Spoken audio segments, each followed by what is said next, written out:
Muchas gracias, David. Buenos dias. Peço desculpas por não falar espanhol. Espero que vocês entendam o meu português. Por favor, se não entenderem, me interrompam. Já é a quarta vez que venho a Rosário, terceira ou quarta, e tenho acompanhado o esforço da Universidade Nacional de Rosário e agora o esforço, a vontade do governo provincial, através de 2 secretarias. Isso é importante. Mesmo que a gente considere que empreendedorismo, atividade empreendedora, é algo da sociedade civil. Isso é importante. Quem empreende é a sociedade civil.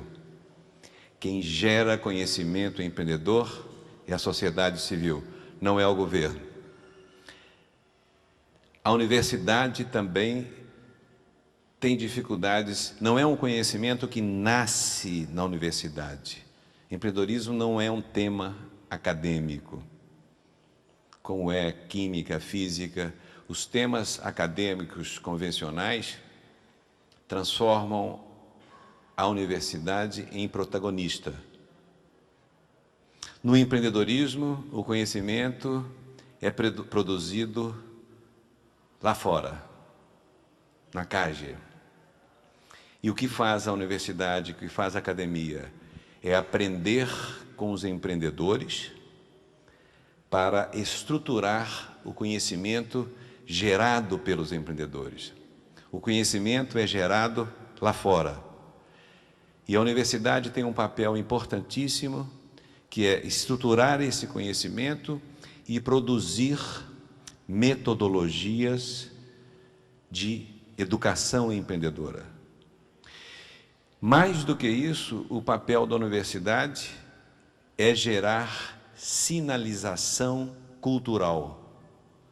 O grande papel da universidade, no caso do empreendedorismo, é dizer para a sociedade, primeiro, é um tema importante, é um tema fundamental. Segundo, a universidade está interessada em fazer com que os seus alunos sejam empreendedores. Então, não podemos perder de vista, primeiro, que é um conhecimento da sociedade. E as empresas existem há alguns milhares de anos, independentemente do sistema educacional. O sistema educacional, somente nos últimos 30, 40 anos, descobriu o empreendedorismo. Esse tema sobrevive através dos séculos, fora das escolas, fora do mundo acadêmico em todos os níveis. E por que esse tema, por que empreendedorismo é importante? Por quê? Será que é uma novidade? Será que é algo que surgiu de repente e agora virou moda? Não. Empreendedorismo, a ação do empreendedor existe desde sempre. O momento, para mim, o símbolo do surgimento do empreendedor é a imagem que vem à minha mente, é a imagem de um filme do Stanley Kubrick, 2001, em português se chama 2001, Odisseia no Espaço, não sei como se... É mesmo? E tem ali, no começo do filme, tem uma cena muda de um primata utilizando um osso como ferramenta. Ali, o ser humano inovou, né? O pré-ser humano, um primata, antes de ser humano, ele inovou. Ele começou a criar formas novas para melhorar a sua relação com o mundo e com o outro. Aí surgiu o empreendedorismo. O empreendedorismo diz respeito ao seguinte: como criar formas processos, estratégias para que a vida das pessoas e a sua relação com o mundo, e aqui está incluído uma visão biocêntrica, o centro é a vida, o interesse é a vida. Então o empreendedorismo é uma questão de como nós podemos melhorar as relações entre os seres humanos e a natureza. Nós estamos aqui com um conceito biocêntrico. Empreendedorismo não é novo. Somente agora que nós entendemos que ele existe. Como a cadeia de genomas sempre existiu, mas somente agora estamos descobrindo. E é interessante a gente entender algumas coisas, algumas descobertas. Primeiro, só há crescimento da economia com o empreendedor. Não há crescimento do produto interno bruto de uma comunidade, de uma vila, de uma cidade, de um país, sem o empreendedor. Não existe. Por que isso talvez possa parecer uma novidade? Porque não era essa a percepção dos economistas. Os economistas clássicos não achavam e não acham que é assim que acontece. Principalmente os economistas que estão no governo. Eles não falam em empreendedorismo. Os políticos não falam em empreendedorismo, com raríssimas exceções. Eu estive ontem com o governador da província de Santa Fé e ele está com programas na área empreendedora. Mas por que os economistas não falam? Porque os economistas clássicos diziam que o empreendedor não é algo central, não é importante. O desenvolvimento econômico, o crescimento da economia não depende do empreendedor, é o que eles diziam. Então as nossas gerações nunca se preocuparam com o ser humano, nunca. Como se faz para desenvolver um país, uma cidade? Estradas, comunicação, escola, saúde e, de repente, se temos uma infraestrutura, de repente surge o crescimento. Só que descobrimos que não é assim. Tem que surgir alguém, uma pessoa, que dispara o processo empreendedor. E essa contribuição foi dada por um economista chamado Schumpeter, da metade do século passado, que diz assim: o empreendedor é o herói. Sem empreendedor não há crescimento econômico. Não há. Então nós estamos falando não é de um tema específico, não é de um tema que deve existir na sociedade, nas escolas, um lugar que seja ensinado, como por exemplo música, como por exemplo teatro. As universidades têm uma escola de teatro, muitas vezes. As universidades têm escolas de música para receber quem? Quem tem um talento, né? Quem vai para a escola de música é quem tem o talento musical. Empreendedorismo é assim. Empreendedorismo tem que ser um tema universal. 100% todos têm que ser empreendedores. Todos. Por quê? Porque nós não estamos falando somente de empresas. O termo empreendedorismo surgiu na empresa, mas ele já transbordou para todas as atividades humanas. Então é empreendedor o poeta, o pintor, o escritor, o empregado, o funcionário público, o político, o padre. Empreendedorismo é uma forma de ser e não de fazer. Por quê? O tema central do empreendedorismo é a inovação. Quem inova é empreendedor, não importa em que área. Quem inova move o mundo. Então nós temos que ter em cada pessoa um empreendedor. Porque o oposto, o contrário, é muito ruim. E nós, na América do Sul, vivemos isso há algo aproximado a 500 anos. Há 500 anos não empreendemos. Não empreendemos porque o nosso potencial empreendedor não é disparado, não é dinamizado. A nossa tradição, principalmente a do Brasil, não é de inovação. No tempo da colônia no Brasil, aqui foi um pouco diferente, mas no tempo da colônia, os portugueses usavam uma tecnologia que era uma das mais baixas, mais pobres do mundo, para extrair minérios e para a agricultura. Alguns autores acham que a tecnologia do índio era superior à tecnologia do português na agricultura. O fato é que não inovamos.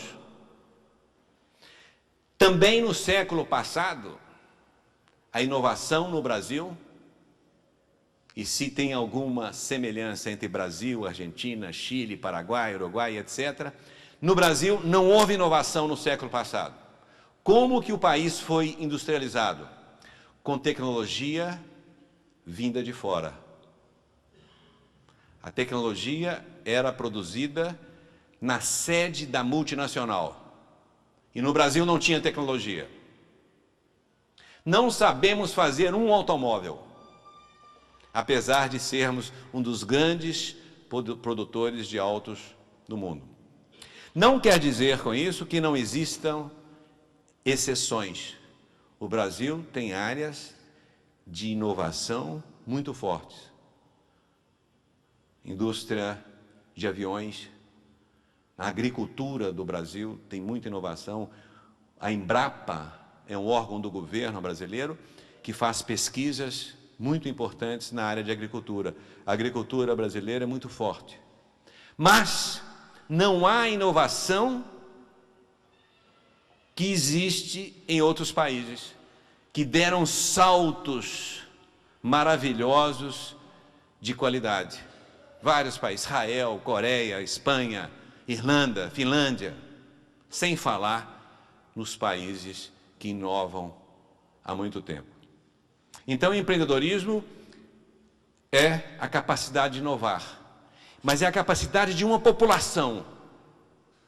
Inovar na política, inovar nas organizações sociais, inovar no ensino, inovar em todas as áreas. Por isso que empreendedorismo tem que ser para todos. Não é um tema de especialistas. Isso é importantíssimo, porque as pessoas que não forem capazes de inovar estão alijadas, estão afastadas do protagonismo. Serão, usando a metáfora de Charles Chaplin, pretadores de tornirros.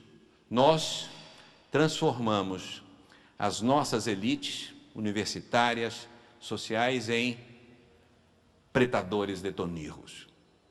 E não é para isso que existe um investimento tão forte em universidades como as que vocês têm aqui e como nós temos lá. Não é para apertar tornirros que um aluno entra na Universidade de São Paulo.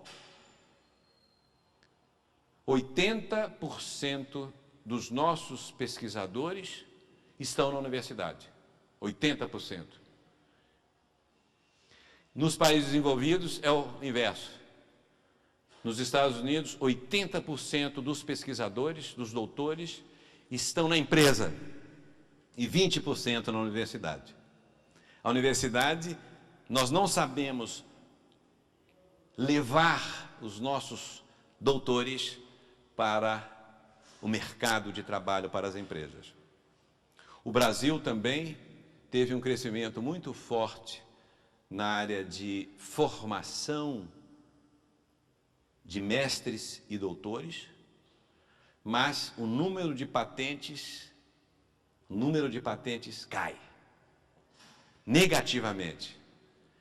É negativo, enquanto da Índia, da China, da Coreia, o número de patentes registradas nos Estados Unidos, que é um índice de inovação, se mede muito o índice de inovação de um país pelas patentes registradas. Patente, se diz? Pelas patentes registradas. Então, o que está acontecendo? Está acontecendo algo muito simples. Nós não sabemos transformar conhecimento em riqueza para a sociedade. Não sabemos fazer isso. Nós não temos boas universidades? Temos.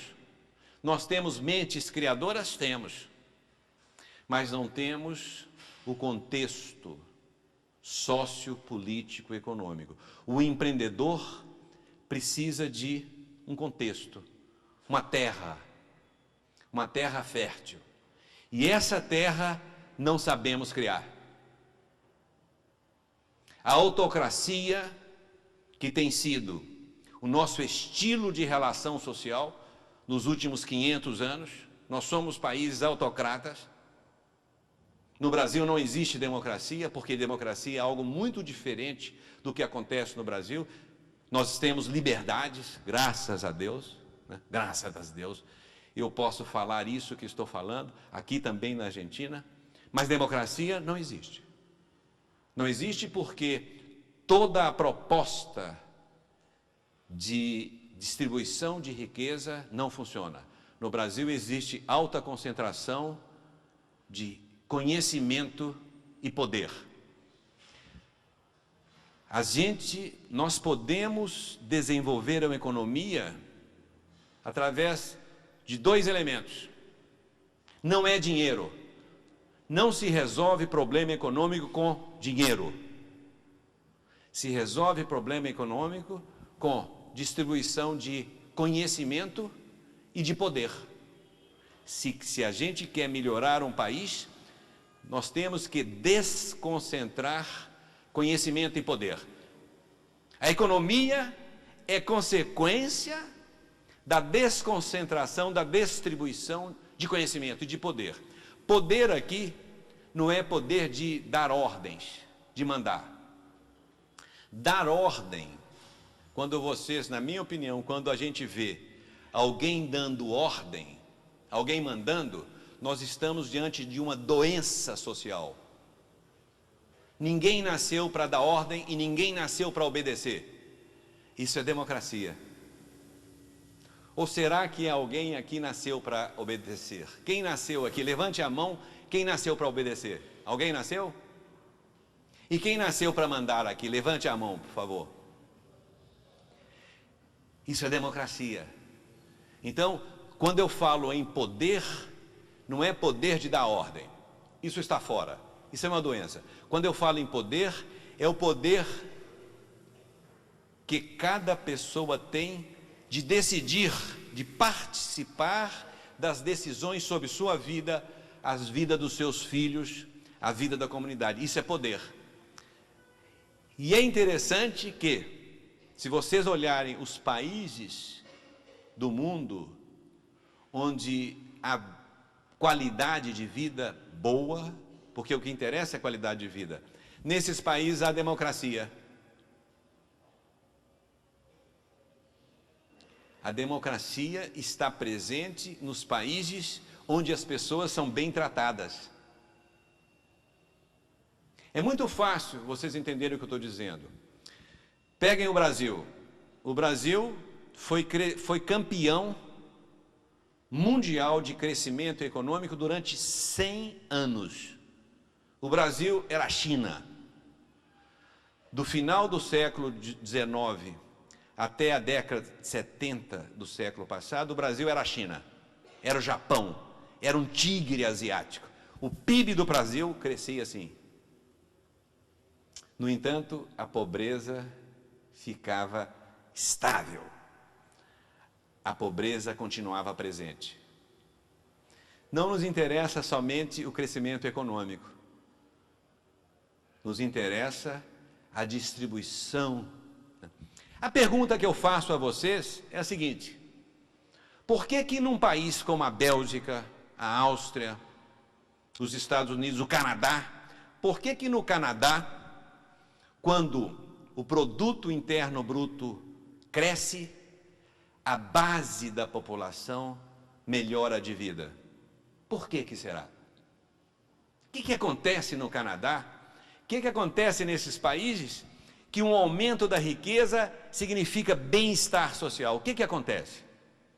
Acontece que lá existem fluxos, existem rios de distribuição, existem canais através dos quais a riqueza gerada chega a todos. Não que todos sejam iguais, mas o patamar, o nível mais baixo de uma população do Canadá, de um canadense, é um nível inimaginável para nós da América do Sul. O que é a pobreza na Suíça? O que é a pobreza na Suécia, na Finlândia? O que é a pobreza na Espanha, que existe? É muito diferente da nossa pobreza. Eu gostaria de dizer para vocês que a boa notícia é que todos nós podemos ser empreendedores. Por que eu estou dizendo isso? Porque há muitas correntes que dizem que o empreendedor é alguém que tem caracteres genéticos específicos. O sujeito nasceu com aquele dom. Na verdade, não é bem assim. O potencial empreendedor está presente em todos nós. Em todos nós. É preciso que esse potencial seja libertado. Que esse potencial seja utilizado, seja dinamizado. E o que nós fazemos?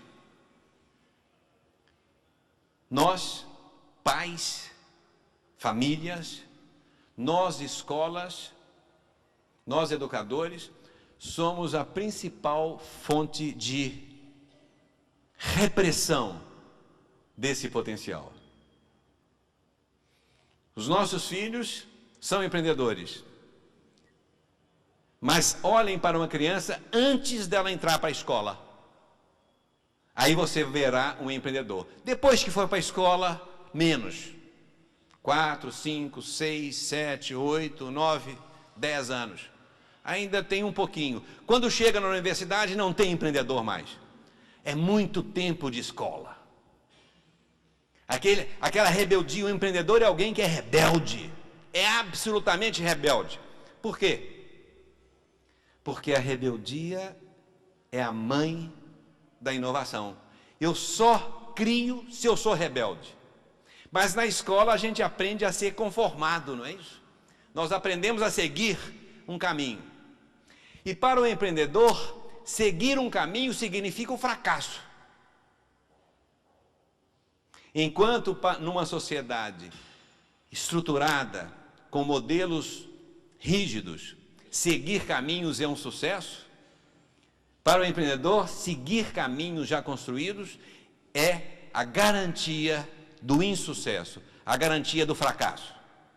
Não sigam estradas, vocês que são jovens, a turma ali que está começando a assinatura de empreendedorismo, nunca sigam estradas abertas, compreendem? Não vão levar vocês a um bom lugar. Nós temos que a educação empreendedora tem que ser algo que liberte. Se aqui vocês têm, se a gente pudesse fazer uma metáfora, aqui não tem uma garrafa, imaginem que isso seja uma garrafa, botija, aqui é uma botija. Existe uma diferença entre educação empreendedora para crianças, para ninhos, e educação empreendedora para jovens. A diferença é a seguinte: para os jovens, a educação empreendedora significa destampar. Aqui está o ninho, aqui está uma botilha, e imaginem uma tampa. Tampa, se diz? Imaginem que a educação empreendedora é libertar o empreendedor que está aí dentro de vocês, que está preso. E a educação empreendedora para crianças, com a qual eu trabalho, que é muito mais importante do que a educação empreendedora para adultos, porque esses jovens que estão aqui, qualquer jovem de 17 anos, já é culturalmente um ancião, um viejo. Culturalmente ele já assimilou, já introjetou todas as qualidades culturais, positivas ou negativas. E a educação empreendedora para crianças é impedir que se obstrua. É impedir que nós pais, que nós educadores, criemos obstáculos para o desenvolvimento desse potencial. O erro, o fracasso, são as únicas fontes de aprendizagem. Mas a escola diz que o erro deve ser evitado. A escola nos ensina a não errar. E se erramos, não somos aceitos. Quando vocês empreenderem, vocês vão ver que a regra é errar. A regra é o erro. Não existe atividade onde se erra mais. Por quê? Porque o empreendedor tem que inovar. E quando o ser humano inova, ele erra. Ele erra uma vez, duas, três, quatro, cinco. O padrão, a constância é o erro. E na nossa preparação para pretadores de tornirros, nós dizemos, não erre. Se você errar, nota 0. 0. 0 para você. Vocês veem como as culturas são diferentes. O empreendedor lida com um objeto de interesse diferente. Enquanto um cientista da computação, um engenheiro, ele lida com um conteúdo acadêmico que se refere a descobertas científicas no passado, não é isso? Quando um jovem se gradua na Universidade Nacional de Rosário, hoje é o dia da graduação. O que ele sabe? O engenheiro. Ele sabe tudo que foi desenvolvido de hoje para trás, não é isso? É assim que a tecnologia, que a ciência caminha. E não tem nada de errado nisso. A ciência é feita de conquistas, de estabelecimento de padrões de causa e efeito, de criação de paradigmas, de criação de ciência. Então eu digo, isso é ciência, porque eu posso comprovar. E estou sempre me referindo ao passado. E está muito bom, é assim que nós conseguimos evoluir. Mas esse não é o interesse do empreendedor. O empreendedor só lida com o futuro. Ele é um especialista no que não existe. Compreende? Qual é a especialidade do empreendedor? Ele é um especialista naquilo que não existe. Ele é especialista do indefinido, do incerto. Essa é a tarefa do empreendedor. Essa é a tarefa das pessoas que têm relevância no mundo. As pessoas que têm relevância no mundo lidam com o futuro. As pessoas das quais nós lembramos, as pessoas que estão nos livros de história e as pessoas que são relevantes hoje no mundo lidam com o futuro. E esse é o tema do empreendedor. Para lidar com o futuro, nós temos que ter uma sociedade diferente da nossa, com alta tolerância à incerteza. Nós não podemos ter medo da incerteza. O riesgo,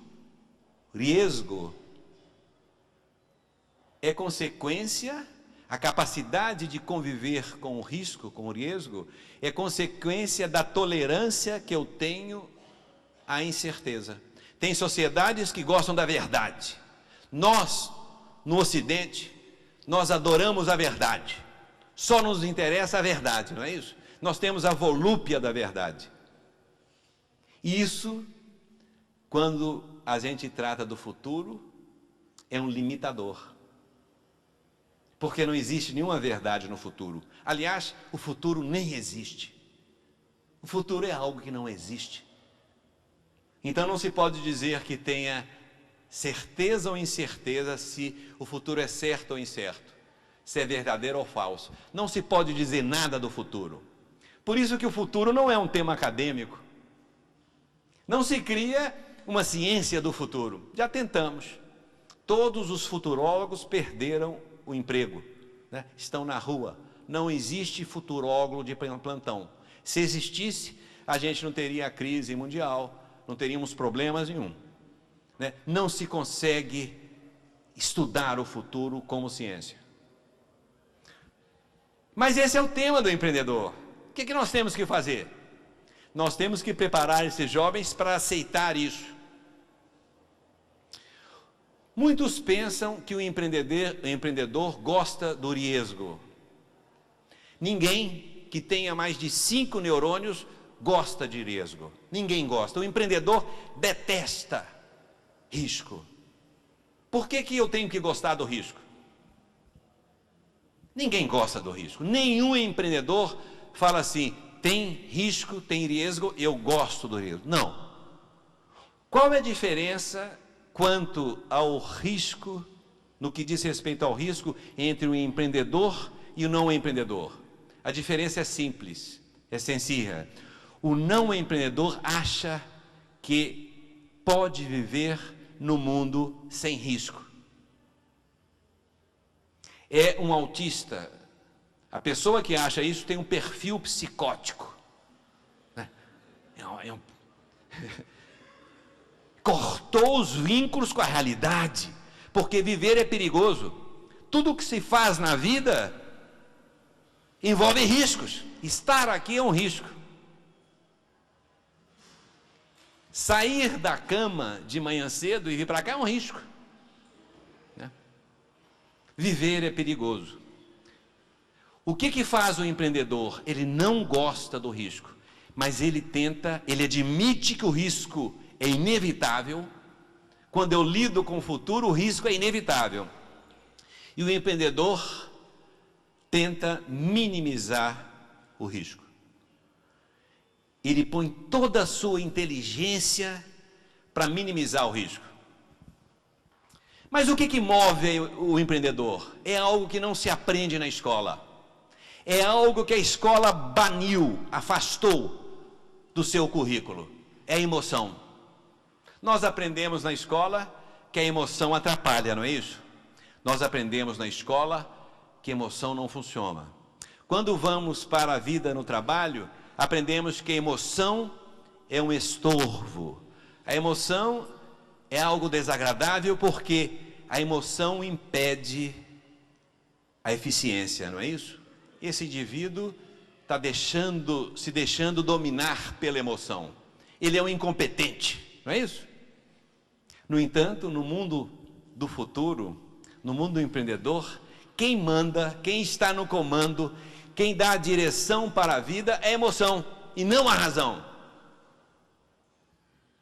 A razão não tem a menor condição de dar sentido à vida. A razão nunca deu sentido à vida. Nunca.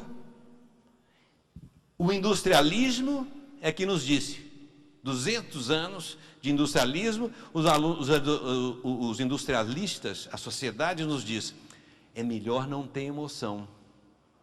Imaginem um martelo, como se diz um martelo e um prego?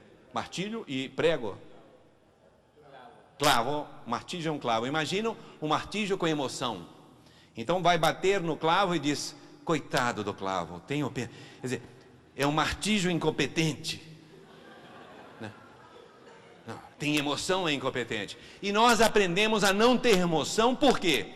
Porque somos mão de obra, nós somos ferramentas, nós somos transformados em ferramentas. E existe um biólogo que vocês devem conhecer, que é uma grande pessoa, chamado Humberto Maturana, chileno, que diz o seguinte, no trabalho, no mundo industrial, não existe relações sociais.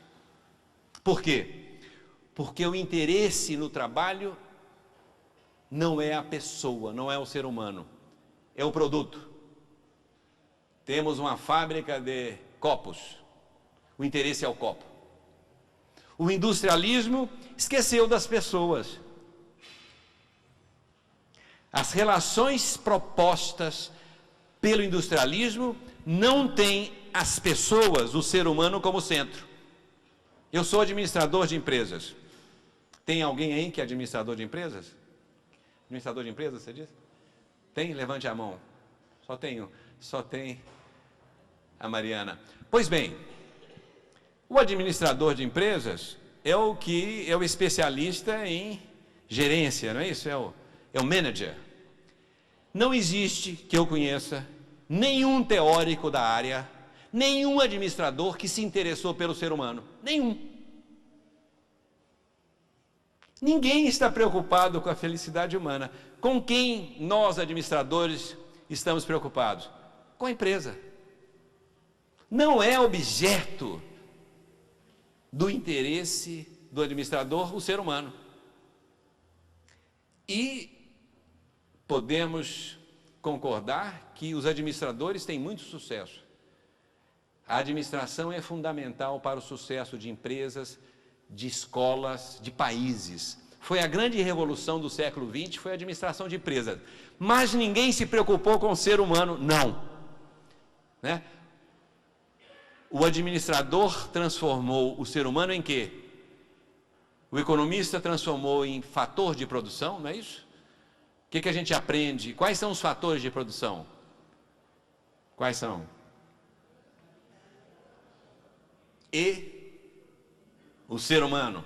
Os administradores nos transformaram em mano d'opera e os contadores nos transformaram em quê? Em custos. Nós somos custos, não é isso? Os primeiros a serem dispensados. Os empreendedores não podem ser demitidos.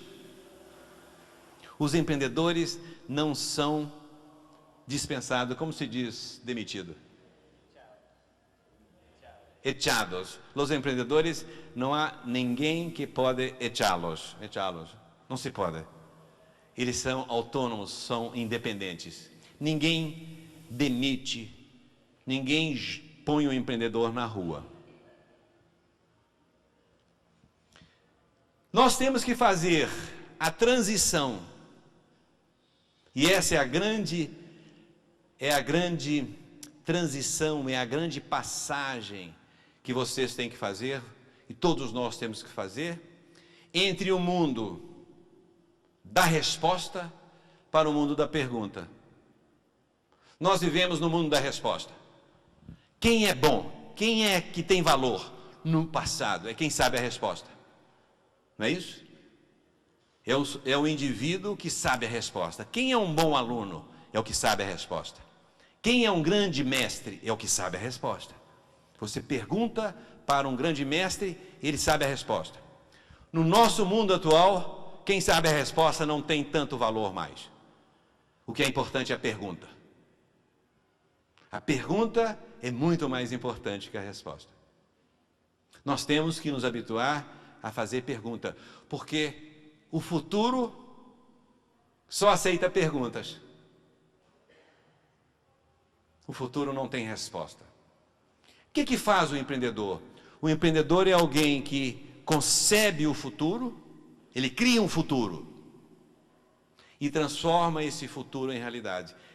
Esse é o trabalho do empreendedor. Ele projeta um futuro da sua imaginação, da sua emoção, mas não só isso. Ele transforma esse futuro em realidade.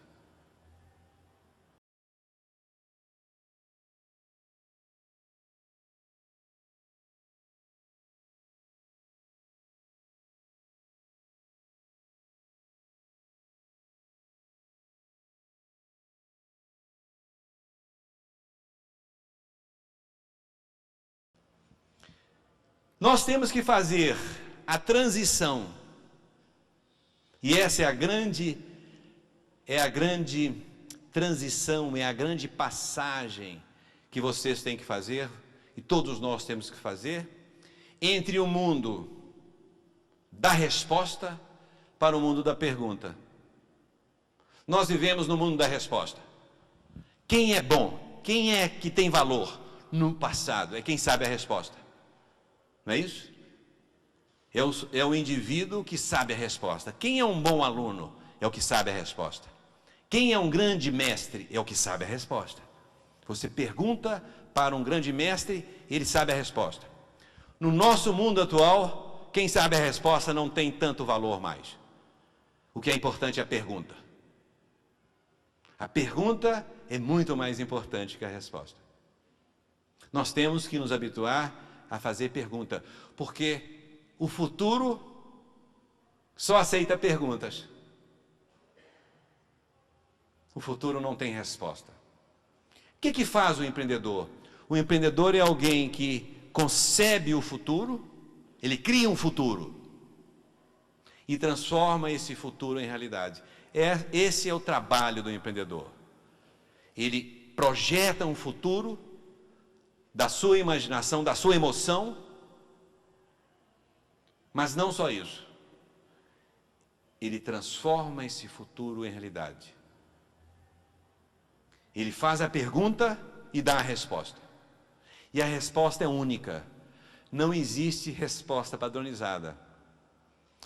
Quando todos no mundo empreendedor têm a mesma resposta, a consequência é todo mundo quebra. Todo mundo quebra. Se nós todos aqui descobrimos uma resposta para o futuro, qualquer que seja ela, vamos fazer este móvel diferente, e todos chegamos ao consenso que temos uma boa ideia, todos nós abrimos empresas e todos vamos quebrar. Eu trabalho muito com, se vocês me permitem, eu vou tirar o paletó, mas fico no paletó.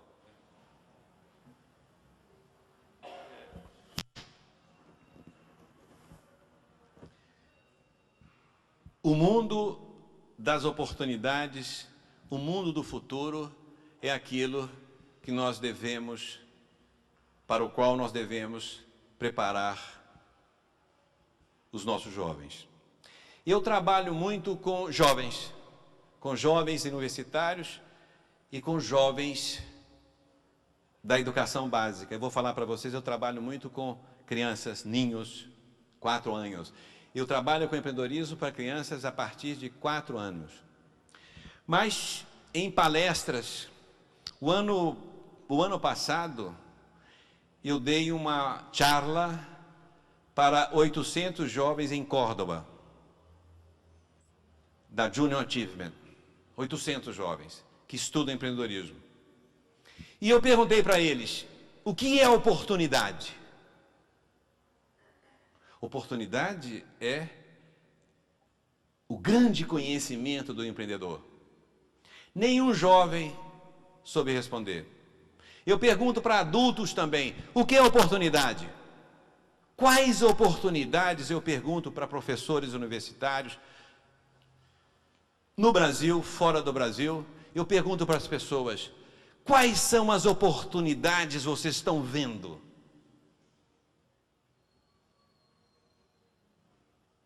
A resposta geralmente é um silêncio.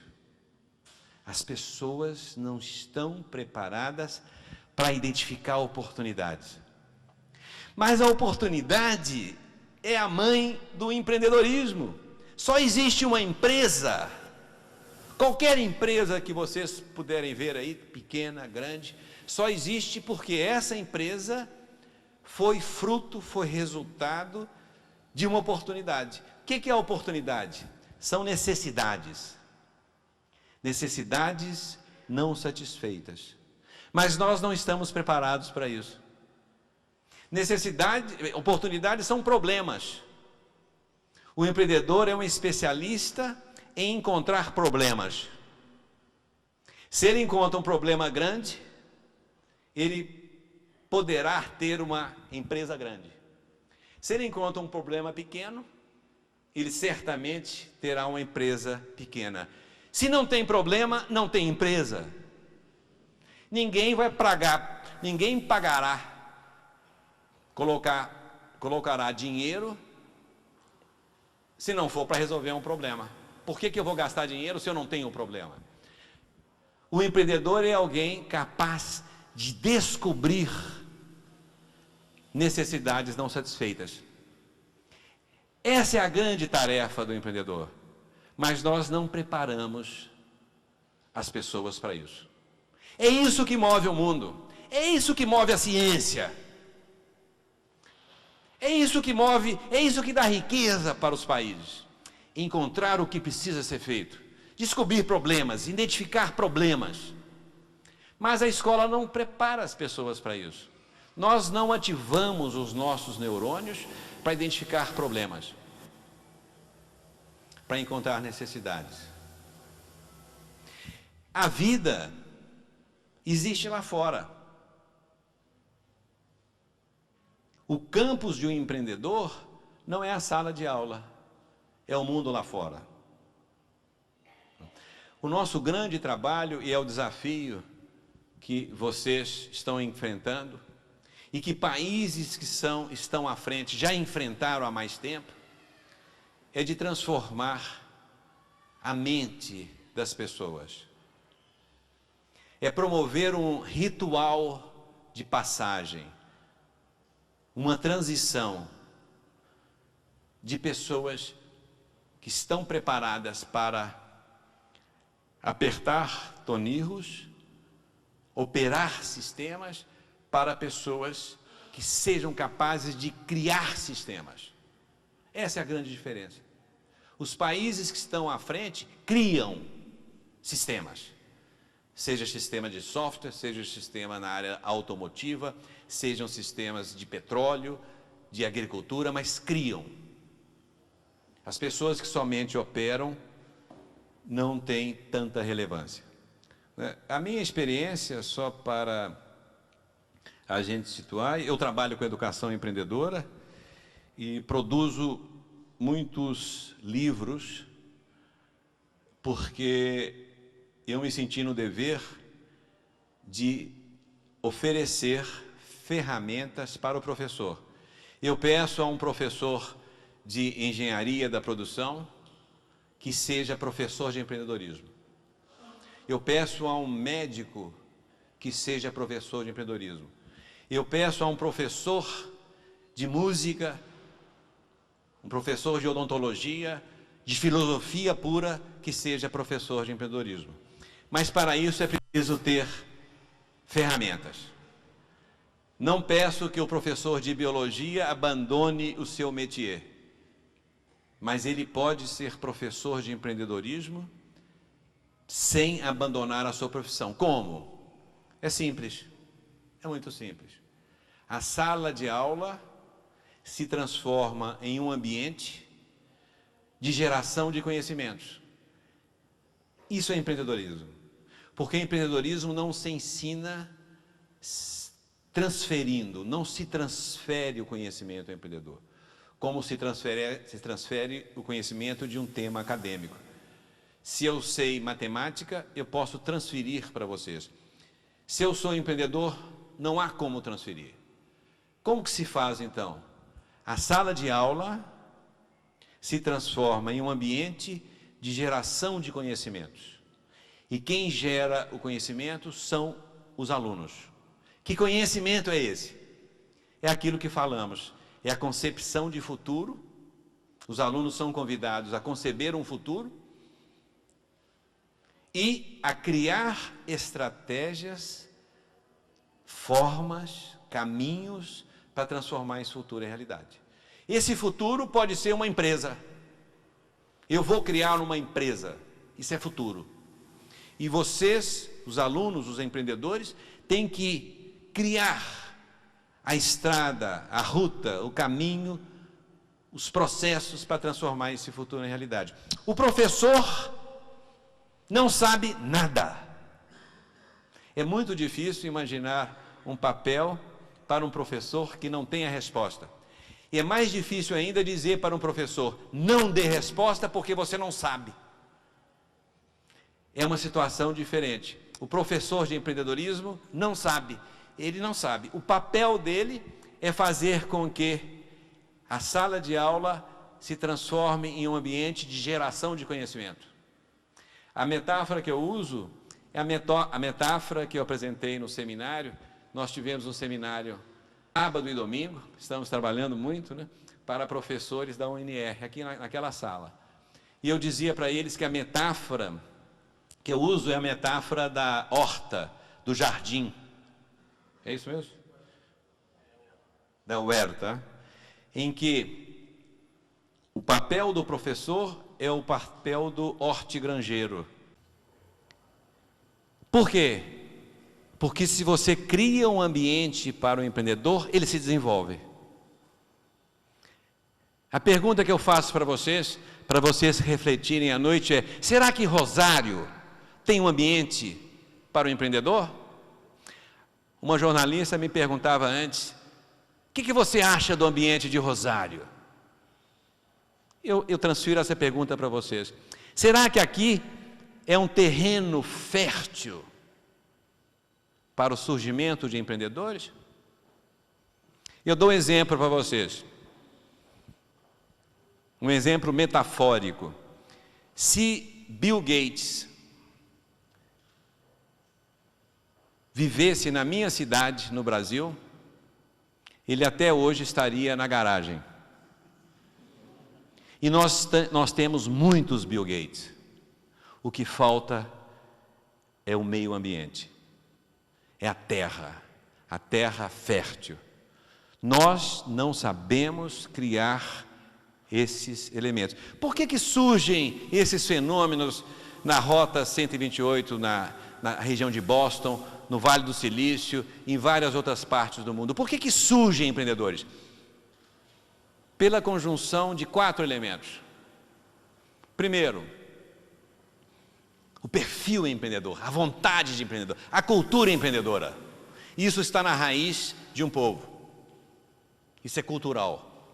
Segundo, centros de conhecimento. E isso nós temos. Terceiro, capital de risco. Dinheiro. Nos Estados Unidos, vocês podem ter a seguinte imagem. Esse microfone é dólar.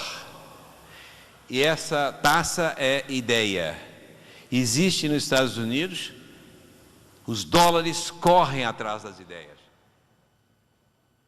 Quem tem ideia, quem tem projeto, quem concebeu um futuro de geração de riqueza tem dinheiro. E o quarto elemento, são 4 elementos, o quarto elemento é o que se pode chamar de marco regulatório. Marcos regulatórios, ou seja, tributação, sistema tributário, sistema burocrático, como abrir empresa rapidamente, como fechar a empresa, como os tributos devem estimular, como as leis trabalhistas devem estimular o empreendedorismo. As leis trabalhistas no meu país são um problema seríssimo. Lá só tem uma forma de contratar uma pessoa. Você contrata uma pessoa 8 horas por dia, 30 dias por mês, 365 dias por ano, ponto. Que recebe um 13º salário e férias. Em outros países, você contrata uma pessoa a trabalhar uma vez por mês, viernes de 2 às 4, ponto. Quer dizer, nós, tentando proteger a força de trabalho, estamos tirando empregos, estamos eliminando empregos. Então, eu acho que a pergunta eu deixo para vocês. Vocês têm essas 4 conjunções? Vocês têm perfil empreendedor? Rosário tem? Vocês têm boas universidades? Será que tem? Eu acho que sim. Vocês têm os marcos regulatórios adequados? Vocês têm oferta de capital de risco aqui? Sem capital, sem dinheiro, não há capitalismo. Não fui eu que inventei o capitalismo. E nem me perguntem se é bom ou se é ruim. É o que temos. E eu diria para vocês, é o que melhor já concebemos. né? As outras alternativas não deram certo, né? Sempre que a sociedade civil é a única que tem condições de empreender. Quando o governo, isso é uma posição ideológica, né? Uma posição ideológica, a minha ideologia, baseada no que eu vejo no mundo, quando o governo se mete a empreender, é um desastre. Onde o governo põe a mão, é um desastre, em termos de empreendimento. Qual que é o papel do governo? Regular. Eu não sou neoliberal. Eu não acho que as coisas devem acontecer à revelia. Eu não sou de consenso de Washington, eu não tenho nada disso, mas uma certeza para mim é que a sociedade civil sabe e pode empreender. Mas é preciso que se criem condições, e o papel do governo é fundamental. Então vamos lá, aqui tem empreendedores, aqui tem boas universidades, aqui tem capital de risco, e aqui tem legislação favorável. Essa é a resposta que eu dei para a jornalista e dou para vocês. Eu vou saltar isso aqui, mas eu gostaria de trazer para vocês algumas percepções mundiais. Eu tenho a honra de ser um dos membros fundadores do Fórum Mundial de Empreendedorismo. É um fórum criado pela França. Eles criaram um fórum a exemplo do Fórum de Davos. Existe o Fórum Mundial de Economia, Fórum Econômico Mundial, e agora no ano passado, criaram o Fórum Mundial de Empreendedorismo. Por quê? Porque empreendedorismo é central. Não existe nada mais importante que empreendedorismo. Notícia, não existe nada mais importante do que empreendedorismo. Por quê? Porque é através da atividade empreendedora que se gera riqueza, se gera alimento. Nós gostamos de comer. Quem gera alimento? É o empreendedor. Nós precisamos de ter uma medicina boa. Quem gera esse conhecimento, o produto? O empreendedor, é importante a gente entender o seguinte, quando a gente fala em empreendedor empresarial, nós estamos falando de duas coisas, bens e serviços. Nós estamos falando isso. O empreendedor pesquisador gera conhecimento, é outro tipo de empreendedor. O empreendedor artístico gera uma escultura, é um outro tipo de empreendedor. Aqui nos referimos a empreendedores que geram bens materiais e serviços. Não acho que os bens materiais sejam mais importantes, mas nós precisamos dele. Nós precisamos de produtos, calçado, roupa, medicina, casa. Nós, seres humanos, precisamos de bens materiais. E aqui uma coisa importante. O empreendedor é quem inova. E somente na empresa existe inovação. Há uma confusão sobre isso, sobre inovação. Quem inova? Só há inovação na empresa. Não há inovação na universidade. Não há inovação em parque tecnológico. Não há inovação em lugar nenhum que não seja a empresa. Por quê? Por quê? A universidade é crucial, é fundamental, é essencial na inovação. Mas dizer que a universidade inova não é correto. Por que somente a empresa inova? Porque a inovação exige lucro. Exige receita líquida positiva. Só há inovação quando eu crio esse microfone e vendo. E vocês compram. E o saldo é positivo. Esse é o conceito de inovação. O que acontece é que, quando eu vou conceber, eu tenho uma empresa de microfones, eu vou conceber um novo produto, então eu preciso de tecnologia. Aí eu chamo a universidade e falo, por favor, me ajude a inovar. Eu não tenho o conhecimento, a tecnologia suficiente para isso.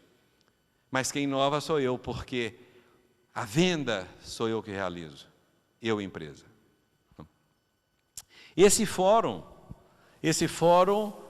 eu sou um dos 80 especialistas do mundo convidados, são pessoas, são 80 pessoas, né? E nós produzimos algumas recomendações, são 9 recomendações. Não vou passar todas, esse material está aqui com o David, mas algumas são importantes. Criar uma educação temprana a favor do empreendedorismo. Desenvolver um plano de estudos, um currículo empresarial para jovens e adultos. Promover a educação empresarial, empresária para toda a vida. Mas o mais importante desse fórum é que ele criou uma bandeira. Nós achamos que o papel do empreendedorismo é de combate à miséria, de justiça social. Né? E ontem eu estava conversando numa palestra em Santa Fé, eu estava me lembrando de que, ideologicamente, quando eu era jovem, isso há muito tempo atrás, né, a nossa bandeira era a justiça social. E eu era de esquerda. O que a esquerda queria? Há 50 anos atrás, 40 anos, não sou tão velho assim, né? Mas o que a gente queria? Qual era a bandeira da esquerda? Justiça social, não era isso? Não era? Justiça social. E eu continuei com essa bandeira. O que me interessa é combate à miséria. A única coisa que me interessa é combater a miséria. Naquela época, 40 anos atrás, eu era contra as empresas. A bandeira do pessoal de esquerda era: as empresas são as vilãs, o mal está nas empresas. 40 anos depois, eu tenho a coragem de dizer para vocês: o meu sonho, o meu ideal ainda é a justiça social, e eu defendo as empresas. Que mudança, hein? Mas não é qualquer empresa que eu defendo, não. A ética que eu proponho é a seguinte: só pode ser considerado empreendedor aquele que oferece valor positivo para a coletividade. Não é um processo de enriquecimento pessoal. A empresa, para ser ética, tem que oferecer valor para a coletividade e não só para si. Se vocês pensarem bem, vocês vão ver que a expressão responsabilidade social, aqui se diz isso, né? É uma redundância. É como falar assim, no meu modo de ver, subir para cima, descer para baixo. Responsabilidade só pode ser uma, só pode ser social, ou só pode ser biocêntrica. A única responsabilidade, ou a principal responsabilidade, a responsabilidade essencial que nós temos, é com a vida. Essa é a responsabilidade. Então não é redundância dizer responsabilidade social. Nós estamos começando a entender, sonho eu, que o ser humano é mais importante que um copo. O ser humano é mais importante do que uma mesa. E que nós temos que ter responsabilidade com o ser humano. Então, a conclusão desse fórum aqui me emociona muito. Talvez eu tenha até contribuído para essa decisão. O lema desse fórum não é coisa de brasileiro, não é coisa de alguém do terceiro mundo, é coisa de primeiro mundo. O lema desse fórum é justiça social. Justiça social. Isso é muito bonito. Isso é muito bonito porque a gente trabalha com empreendedorismo em outro patamar. Empreendedorismo tem que ter esse conteúdo ético, de justiça social. E por quê? Porque é o único instrumento de sustentabilidade. Não há outra forma de você combater a pobreza, a miséria, se não for pelo empreendedorismo. Não há outra forma. Todas as outras tentadas deram errado. Assistencialismo. Assistencialismo não gera sustentabilidade. Assistencialismo é um atendimento a uma calamidade. Né? Tem o rio transborda, é uma calamidade, não é isso? Então, o governo tem que fazer um programa para dar assistência aos alagados, uma calamidade. Mas isso não é programa de governo. A fome é uma calamidade no Brasil. Uma calamidade de 500 anos. Mas não pode, a fome não pode esperar, mas não pode ser um programa de governo. Quando você dá alguma coisa, quando você dá, você humilha. Humilha, você diz? Você não cria dignidade. Bom, para encerrar, eu queria só comentar com vocês, aqui uma frase interessante, eu quero não ser suspeito, né? Não quero que acreditem em mim, mas acreditem, por exemplo, na ONU, no PNUD. Uma pesquisa de 2004 diz que o pequeno empreendedor é um elemento tão importante do setor privado quanto uma corporação multinacional. Ou seja, vocês de Rosário estarão indo muito melhor, estimulando que um jovem abra uma empresa do que trazer uma multinacional para cá. É isso que a ONU diz. E o que está por trás disso? Está por trás o seguinte conceito: uma cidade vai ser sustentável, desenvolvida, se a população for empreendedora. Porque você tem um vínculo com o local e você tem um controle daquilo. E eu tenho que estimular que as pessoas de Rosário sejam empreendedoras, porque isso é raiz. Isso significa bem-estar para a localidade. O PIB, o crescimento do PIB, não tem na sua fórmula o ser humano. Se vocês olharem lá, a fórmula do PIB, Produto Interno Bruto, não traz o ser humano. A fórmula que traz o ser humano é IDH, Índice de Desenvolvimento Humano. E é essa que nos interessa. Evidentemente que temos que ter crescimento, mas crescimento e distribuição de riquezas, né? Eu queria só dizer para vocês que eu trabalho em 3 níveis, né? Eu trabalho e comecei em 92 com educação universitária. Aqui, nesse nível, é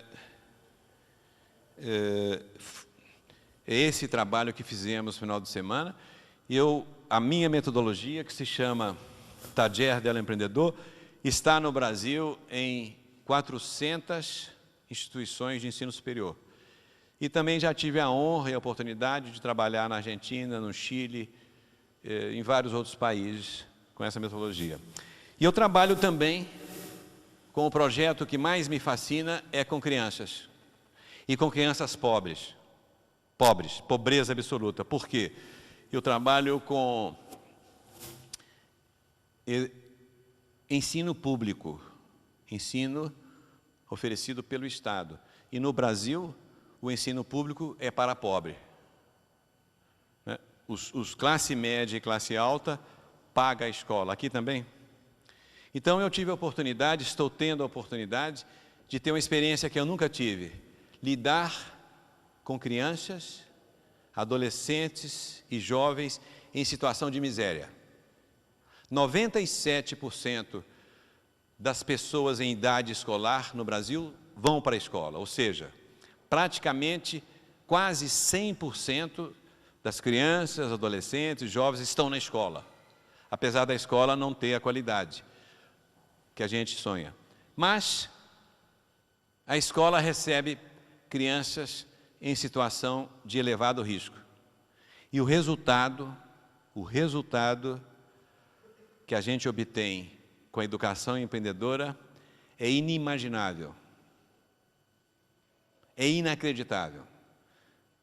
Pobres, jovens pobres em situação de miséria, de violência, de droga, reagem positivamente quando você pergunta a eles: qual é o seu sonho?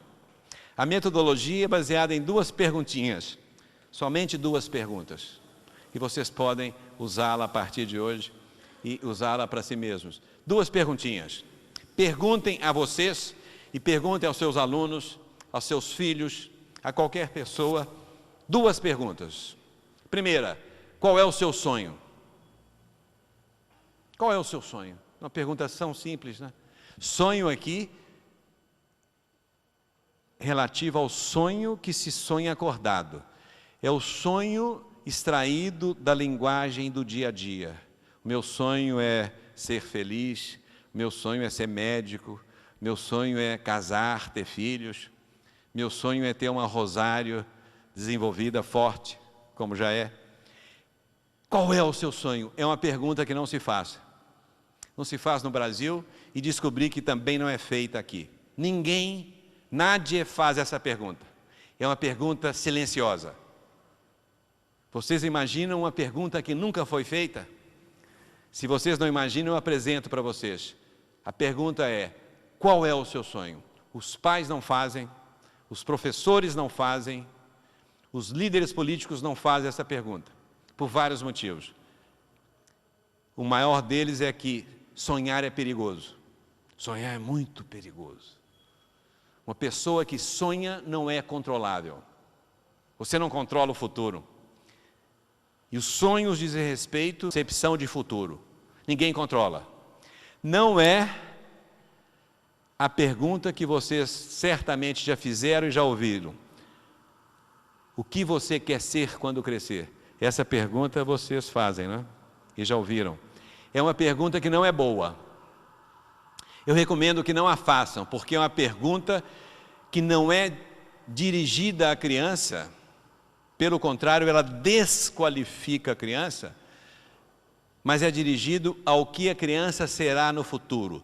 É dirigida ao adulto que potencialmente está ali naquela criança. E ela tem uma intenção de controle. Se eu pergunto o que aquele menino, meu filho, pensa em ser com 7 anos, com 8, eu posso mudar, se o sonho dele for diferente do meu. Não. Essa pergunta é a primeira. Qual é o seu sonho? Vocês não podem imaginar a reação de jovens em estado de risco. A reação é fabulosa. Porque essa pergunta, ela devolve a elevada autoestima. O doutorado do empreendedor é a construção de elevada autoestima. Diferentemente do pretador de tornirros, que não precisa ter estima nenhuma, tanto é que os currículos de engenharia não lidam com autoestima. Diferentemente deles, o empreendedor tem que estar em dia com a sua estima. Porque criar, inovar depende do coração. Depende da emoção. Então vocês podem anotar isso. Nós estamos na época da emoção. Nós estamos começando a entender que as coisas não nascem somente da razão. As empresas de ponta, as empresas de conhecimento, já estão desfazendo as hierarquias. Essa é a primeira pergunta. Qual é o seu sonho?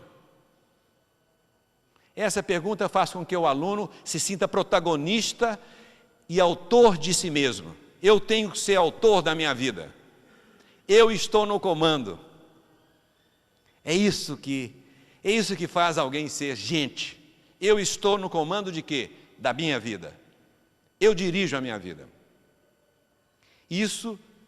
Essa pergunta tão simples, mas ela leva o poder de uma pessoa pobre, de um jovem pobre que foi extraído pela autocracia. E a segunda e última pergunta é: o que você vai fazer para transformar o seu sonho em realidade? Essa pergunta é a seguinte: o que você vai fazer para transformar o seu sonho em realidade? É a pergunta que eu faço para vocês, alunos. Essa pergunta tem o seguinte significado: que eu, professor, não tenho o que responder para vocês. Eu não sei. Eu, pai, também não sei. Eu, líder político, também não sei. E que educar significa preparar pessoas que possam construir o seu próprio caminho. Isso é educação. E não seguir caminhos já traçados. Os caminhos traçados, a maior parte, a grande maioria dos caminhos traçados pelos seres humanos levam a um abismo de 2 bilhões de miseráveis.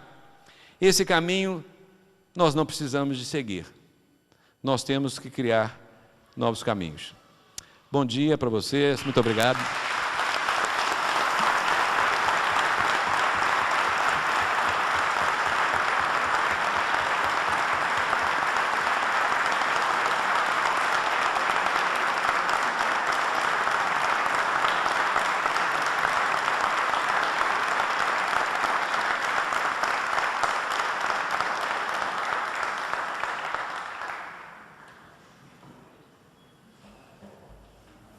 Bueno, con la emoción y el entusiasmo de Fernando, el tiempo se ha hecho largo, pero si a ustedes les parece, en todo caso, si quieren hacer alguna pregunta, abrimos una pequeña rondita de preguntas y después lo liberamos a Fernando, que sigue por otras latitudes de Argentina y de otros lugares en breves horas.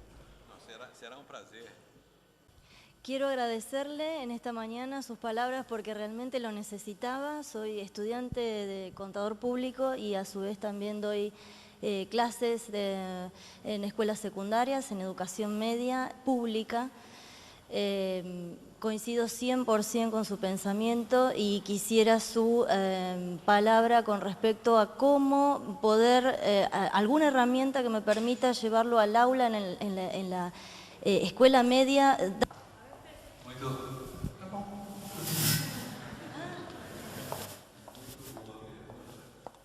É isso que nós fazemos, né? Eu já trabalhei com... Primeiro nós preparamos os professores. Já preparamos 10 mil professores da educação básica. Segundo, nós usamos uma metodologia, e essa metodologia, o primeiro passo é dar o sentido, o significado de comunidade. A primeira coisa que uma criança aprende é que existe comunidade. Nós temos que transportar as crianças de um mundo individualista, que não existe, porque o indivíduo não existe. O indivíduo é uma ficção. Nós temos que dizer para as crianças: você vive porque tem comunidade. E elas fazem um exercício que se chama de sonho coletivo. O sonho coletivo é muito fácil. Uma criança de 4 anos pode fazer, de 5. As pessoas analfabetas podem fazer. Que é algo que diz respeito a o que precisamos? O que está faltando aqui nessa comunidade? A gente pensa que a ação política é só para quem tem alta escolaridade. Não. Essa é a ação técnica. A ação técnica, sim, eu preciso ser médico. Para construir esse prédio, eu preciso ser engenheiro. Mas para decidir que esse prédio é necessário, eu não preciso ser médico nem engenheiro. Isso é ação política. Isso é ação política. E eu não sei ler, eu não sei escrever. Eu sou analfabeto, mas sei que os meus filhos precisam de hospital. Sei. Eu sei que meus filhos precisam de escola. Eu sei que os meus filhos não conseguem chegar à escola porque não tem estrada e não tem transporte coletivo. Eu posso ser um agente político, mesmo sendo analfabeto. As crianças aprendem isso, que elas têm que cuidar da comunidade se elas quiserem crescer e serem ricas. Elas aprendem, em última análise, a ser cidadã. Cidadão é aquele que enriquece primeiro a comunidade para depois se tornar rico. É o que existe. Todos os países que dão certo numa democracia cooperam, constroem o que a gente chama de capital social. Capital social é muito simples. É a capacidade de cooperação. Uma autocracia como a nossa, o que faz? Para eu ter poder, eu enfraqueço a comunidade. Por quê? Porque eles vão precisar de mim. Isso chama-se clientelismo. O clientelismo, a base é o seguinte: eu dou a solução e vocês me dão um voto. Mas eu não posso deixar que vocês conversem. Porque a conversa é a fonte da democracia. A conversa resolve tudo. Todas as soluções nascem de conversa. A própria democracia nasceu de conversa. Na ágora grega, as pessoas começaram a conversar e perceberam que poderiam ter soluções. E falaram assim: nós não precisamos do rei. Então, o que acontece em países com estrutura piramidal é que a base da população não coopera, não acredita que pode resolver seus problemas. Então, ela depende do líder político. No Brasil se chama coronel. Nós, no Brasil, dependemos do coronel, porque ele tem o poder.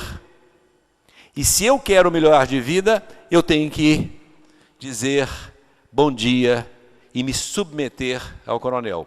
Esse é o principal conhecimento de uma pessoa. É no fortalecimento da comunidade.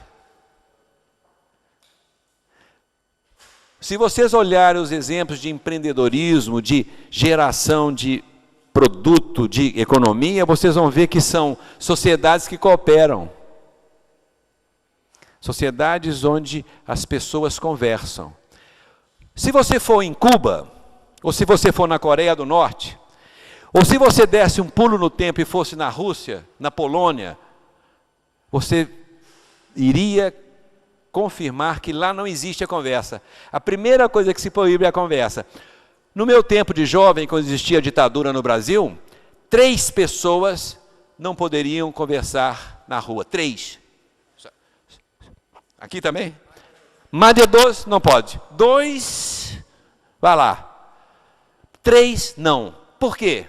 Porque a conversa gera liberdade. A conversa é a base de tudo. Então, nós ensinamos as crianças a conversar e a se preocupar. E nós trazemos a comunidade para a sala de aula. As crianças, nós todos, criamos modelos. E os modelos têm que estar na comunidade. Então, nós chamamos o dono do açougue, o pipoqueiro, o pororó, vendedor de pororó. Nós chamamos os empreendedores locais para contarem a sua vida. E na hora que eles veem um pai de um aluno, uma pessoa que está batalhando, fala assim: eu posso aprender com ele, eles mudam de vida. Eles começam a perceber que eles podem. O poder volta para eles. Para isso, nós temos que preparar a escola.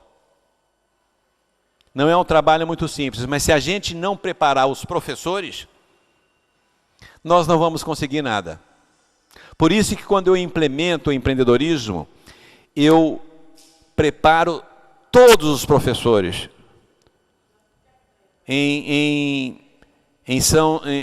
Numa cidade grande como São José dos Campos, foram 2.000 professores. Somente 15, 20 vão dar aulas, mas eu preparo todo mundo. Por quê? É preciso de haver uma cultura empreendedora. Então é preciso de criar uma cultura, uma percepção de que empreendedorismo é fundamental. No Brasil, há uma dependência forte do Estado. Isso é muito ruim, porque o Estado não tem condições, nenhum Estado, tem condições de ser o provedor, de oferecer dinheiro e sustentabilidade. O único setor da sociedade que é sustentável é a sociedade civil. Nós somos sustentáveis. Nós, da sociedade civil, sabemos empreender. E mais, nós temos o dinheiro. Por menos que seja, o dinheiro está aqui. Se nós decidimos aqui agora a mudar essa cidade, nós podemos mudar. E o dinheiro estará na poupança de cada um. Essa poupança não é mobilizada, não é isso? Não há credibilidade. Eu sou capaz de dizer que a poupança de vocês não está no mundo dos negócios. Nós não sabemos fazer isso, né? Enquanto a poupança, quer dizer, nós estamos numa crise mundial, os países que estão em desenvolvimento, o dinheiro vai para a produção, o dinheiro vai para a empresa. Todos os investimentos num país como os Estados Unidos, Inglaterra, esses investimentos pessoais vão para as empresas. Acabam caindo na bolsa. Aqui não. Eu ponho o meu dinheiro debaixo do colchão, como se diz? Quer dizer, eu transformo o meu dinheiro por insegurança, por não saber qual o próximo governo, o que fará o próximo presidente, e eu falo assim, eu quero proteger meu dinheiro. Então, eu não permito que ele seja produtivo. Depois eu gostaria até de conversar mais com você para mostrar toda a metodologia. É simples, mas eu preciso pelo menos algum tempo para te explicar.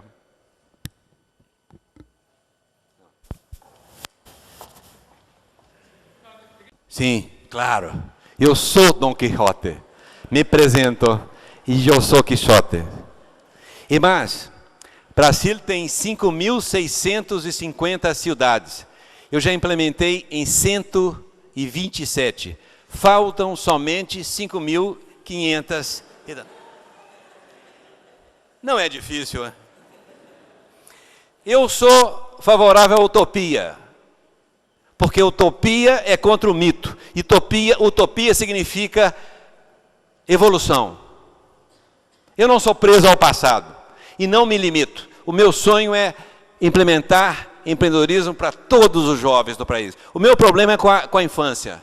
Eu não aguento, eu não entendo porque um país não investe nas crianças. Um país que deixa uma criança abandonada não é um país digno. Uma.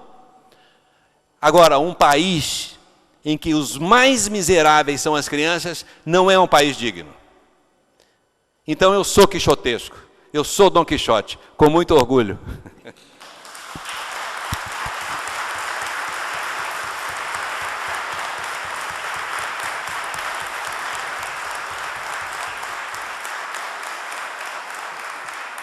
Bom dia.